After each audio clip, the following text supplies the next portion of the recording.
আল্লাহ তাআলা যেন বান্দাকে বলে, বান্দা বিশ্বাস করো আমি তোমাকে জান্নাত দিতে চাই, আমি তোমারে মাফ করতে চাই। বান্দা তুমি বান্দা তুমি আমার দিকে তুমি একটু দেখো বান্দা, যে আমি তোমারে মাফ করার জন্য কত আয়োজন করছি। তোমারে মাফ করার জন্য আমি শবে বরাত এক রাত সাজাইছি, এক রাতে কোটি কোটি মাফ করি। তোমারে মাফ করার জন্য আমি শবে কদর এক রাতে আমি আল্লাহ তাআলা 1000 মাসের রাত্রির চাইতে বেশি মাফ করে থাকি।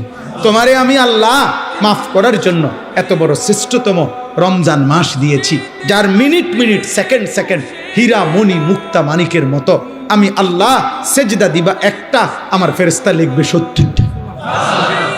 আমি আল্লাহ রহমত দিয়া সাজাইছি, মাগফিরাত দিয়া সাজাইছি, জাহান্নাম থেকে নাজাত দিয়া সাজাইছি।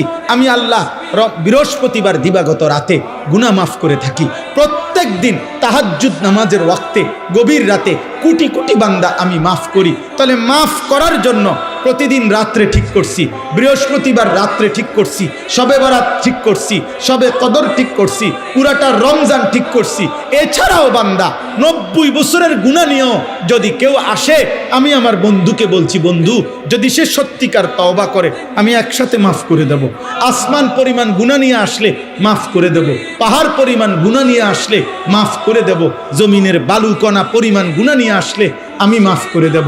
তুমি এরপরে বলো বান্দা, আমি যদি তোমাকে জান্নাত দিতে চাইছি বলে কতভাবে আয়োজন করলাম, আমি আর কি বললে, আর কত সুযোগ দিলে তুমি জাহান্নাম থেকে মুক্তি পাইবা।